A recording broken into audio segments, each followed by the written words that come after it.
If you're a record label or an independent artist, there's no better feeling than pressing vinyl and having those boxes arrive at your house, opening them up, seeing all of those spines lined up, taking the shrink wrap off, smelling that new paper smell, that new vinyl smell, taking out your record and put it on the record player. It's a great feeling. But what if you don't sell those records? Because the opposite feeling, the dark side of pressing vinyl, is having half or more of those records staying in your garage until you die and your kids throw them in the garbage. So today I want to help you sell more of those records. And in fact, the common thing to do is to post them on your record label's website or your band's website, or to have your band sell them at shows. That's the easy part. But I want to talk about 25 super simple, somewhat silly, and unique ways that you can sell more records. I mean, the fact of the matter is in the traditional ways of selling records, you might sell 50 records or half of your inventory or 75% of your inventory.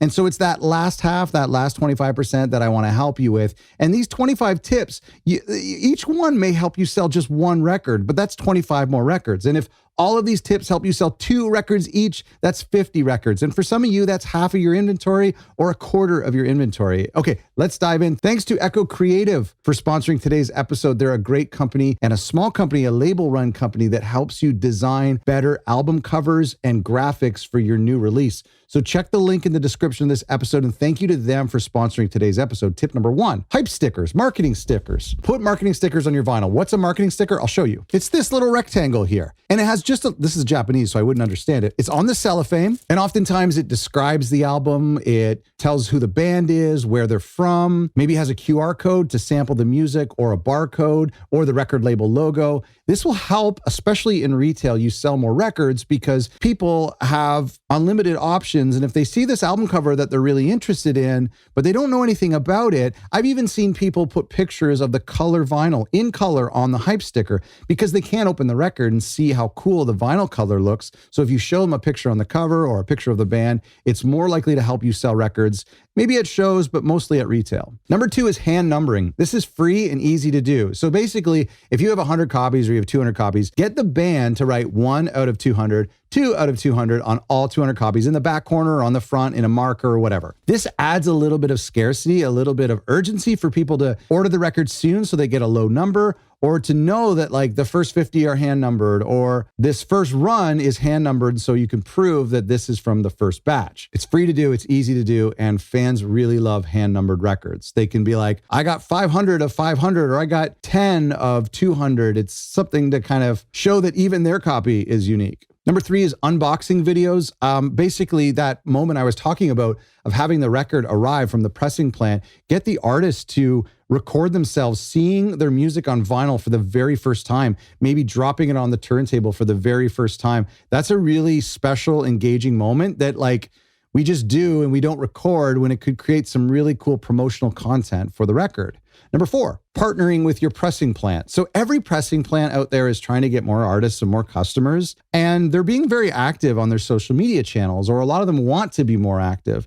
And some of them have a big following and some of them have big mailing lists. And so if you're promoting your record online, make sure you tag your pressing plant and say, our new record is available to order now, and it was made at the great plant of blah, blah, blah, and you tag them. Most of them will repost that. And any videos you post with your vinyl, they'll repost yours as well. And you could even go a step further and reach out to them via email to their marketing team or someone at the company and say, hey, let's partner and we'll do a giveaway.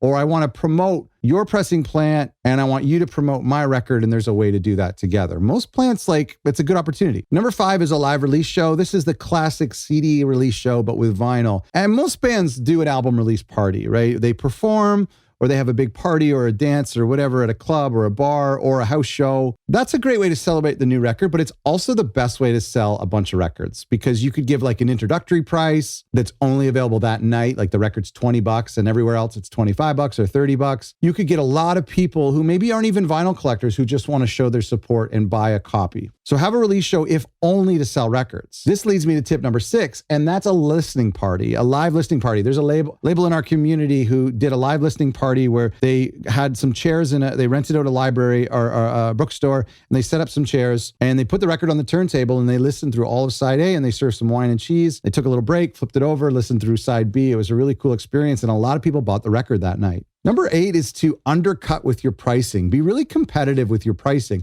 Most vinyl fans, the average vinyl fan, can only really afford to buy one record a month. I mean, most people are buying like 10 to 12 records a year. Now, there's some people who buy way more than that, like me. There's some people who buy way less than that, maybe just get one for their birthday or for Christmas or something. And so people have to be choosy with which records they're going to buy. It's not a guarantee they're going to buy your record, even if they're a fan or a best friend. So one way you can tip them over to your side is just have an affordable record. I mean, the ultimate goal is to break even on these records. And then after that, every record sold is just profit. Number 9 is to bundle with other releases. I've had so much success when I have a new record. Of course, I have some old records that haven't sold. And so if I'm selling a new record for $25, I might sell that record plus my last 2 records for only $50. So they're basically getting buying 2 records, getting one free.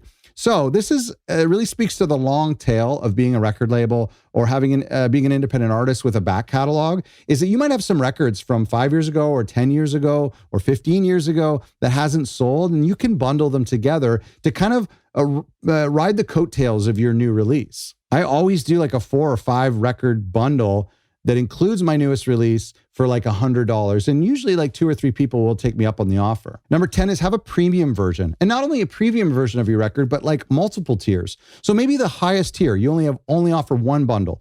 And it includes a Zoom call with the artist, or it includes handwritten lyrics for all the songs. And maybe they doodle on the record or sign a personal note to them.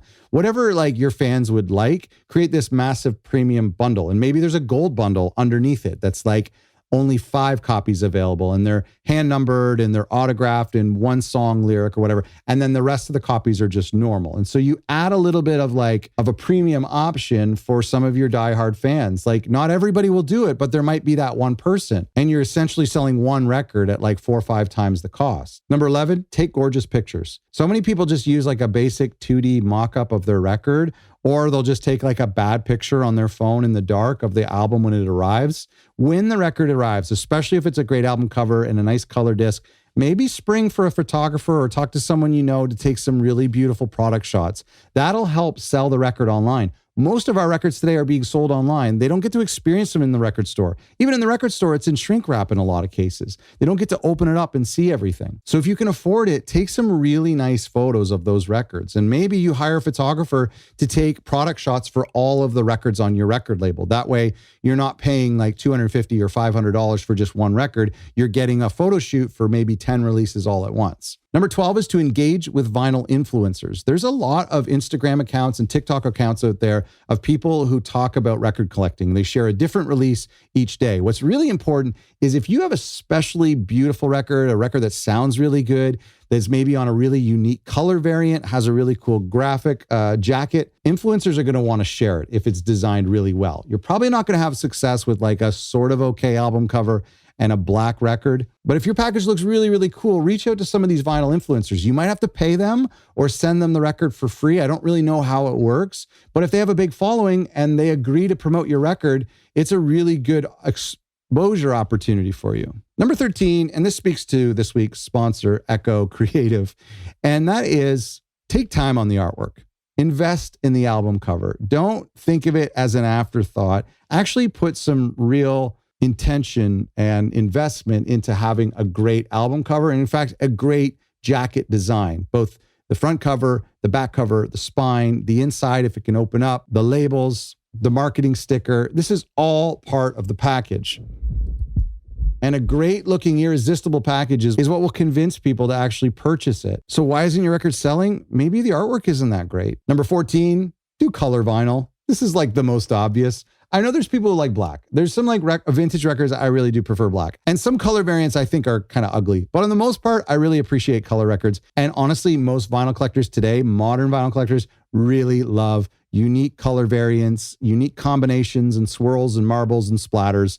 So do color vinyl. That will help you sell your records. Of course, it costs just a little bit more, but it's definitely worth the investment. Tip number 15 is do pre-sales and pre-orders. So why do we do this? Why do we care? Well, originally it was done by major labels who just wanted to sell more records in the first week of sales to try to get on the Billboard charts, because all of the sales that you get and the first week of release day are added on to all of the pre-orders that came in the months leading up. So all of the sales in the months leading up count only for the first week of sales, and just makes your first week of sales look bigger if you start selling earlier. It's kind of a little bit of a hack. These days for us as smaller labels and smaller artists, that doesn't really matter. However, it just kind of keeps the momentum going and starts this like mystery and pre-album excitement that we can ride and leverage for a couple of months. So don't sleep on doing that. You'll sell a lot of records to some of your diehard fans and friends and family in the months leading up. Number 16 is do a giveaway. So what you do, and here's how this will help you sell more records. So I'll create a landing page that captures their name and their email if they want to be entered for a chance to win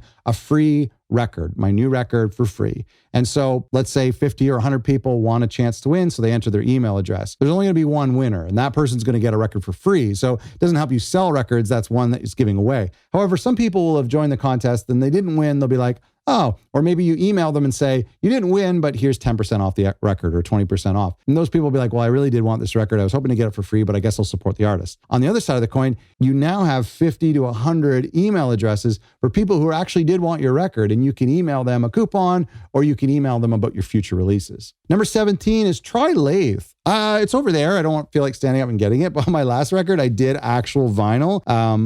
Did like 300 copies of a real release with a nice jacket and everything. But leading up to the release, I took one song and did a lathe cut, only 5 copies on clear lathe on a 7-inch, and sold those for like $30 each. And they sold really quickly. And it was kind of a cool little thing. So try lathes, because one of the ways you could sell more records is by not making too many records in the first place. And so if you only do 20 lathe cuts, the exclusivity and the coolness of that will help you sell all of them much easier than selling 200 normal records. Number 18 is maybe do bonus songs on the vinyl record to make it more exclusive from just the Spotify version. Now, I personally don't agree with this one, because when I make an album, I want people to enjoy the album, whether it's on Apple Music or it's on Bandcamp or it's on vinyl or cassette. I intentionally put 10 or 9 songs on it. It's a complete piece of art. However, for some of you, it might work. And if you have space on the end of one of your sides, you could throw a bonus song that's not available on the digital version.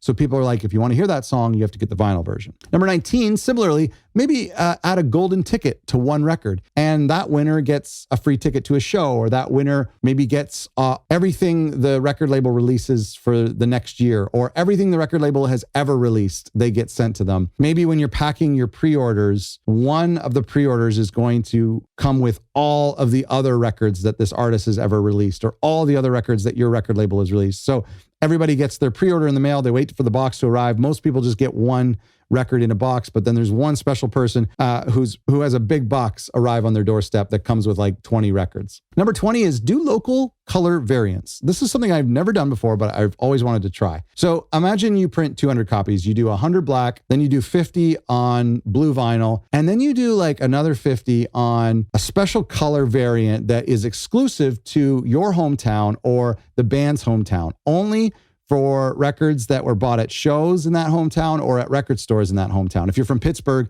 you do like a black and yellow to match like the Steelers or the Penguins or something, like a hometown variant. I think record stores would love that. And it drives fans to the hometown to get that special edition. Number 21 is to create videos around your release. And so one of the things, even if you don't break even on records, I think making records is still a really good promotional opportunity for the artist, because it gives you a lot of opportunity to show off your music online and through social media, and it provides you with social media content. And so when I get my record, I do the unboxing video, like I told you.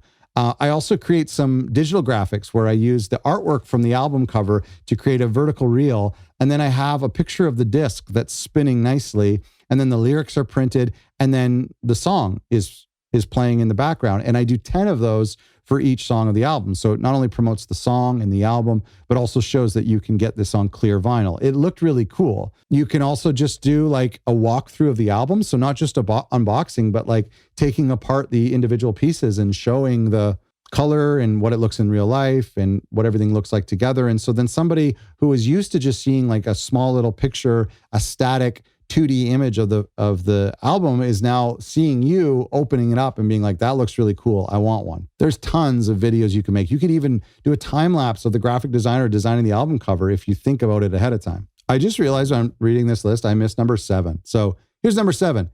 Include a DIY element. Let me show you what I mean.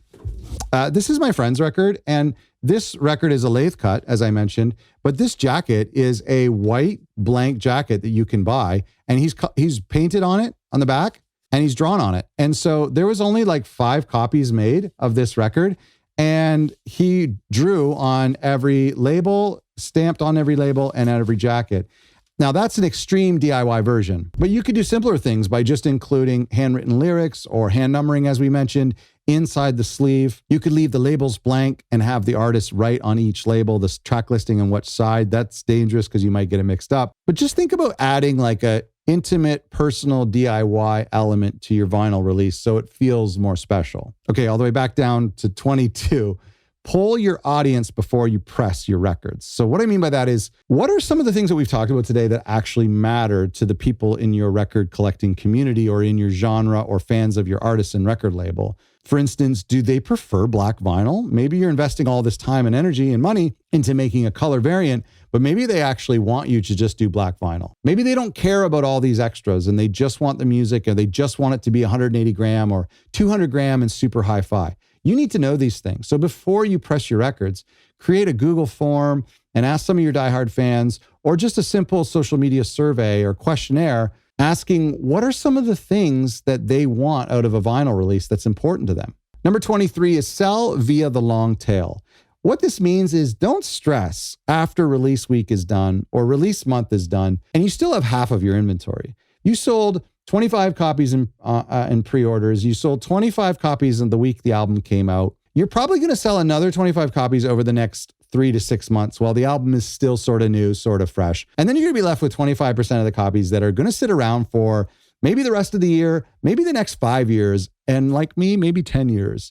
And I've got like 4 or 5 copies left of an album I did 12 years ago, and they still sell. And because the album has been paid for and broke even years and years ago, every time I sell one for like even $50 in a bundle or like $20 or $25, it is pure profit. And so don't stress out if you got 25 copies. Don't throw them in the garbage. Just keep them in your inventory. And when somebody discovers your record label and they discover that you have 20 releases, one day somebody might go through and pick up a couple releases, including an album that's 10 years old. And so that's the long tail of album sales, and it should encourage you. Number 24 is to sell wholesale to the artists. So what this means is that if you're a record label and you invested in this vinyl release, you paid for it, you helped manufacture it, anything you sell, you have to give a royalty to the artist. But what if the artist wants to sell those records at their own shows? How does that arrangement work? Well, every record label has a different arrangement. Sometimes I've heard of a label who gives like 10%, 20%, or 50% of the inventory for free to the artist to sell and keep 100% of the profits for whatever price they want to sell it for. But the other 50%, the label keeps 100% of the profits and doesn't have to pay a royalty on. So it kind of balances out. You do whatever you think is fair. I've also heard of labels, and probably the most common thing is to sell the records back to the artist at wholesale. So basically, if the record costs $10 to make, then you might sell it to the artist for $15. That $5, after the record manufacturing costs have been paid for, that $5 is the label's profit. So now the artist has bought these records for $15 each. When they go on tour, they can sell them for $20 and make a $5 profit, or $25 and make a $10 profit, or $30 and make a $15 profit. It's totally up to them. It's the same arrangement with the artist as you would have with a record store. And finally, tip number 25. Look for niche online retailers or record stores in your genre. So the average record store or the average online record store sells every genre and as many records as possible. Those are hard to get into, and if you do get into them, it's hard to have your records noticed.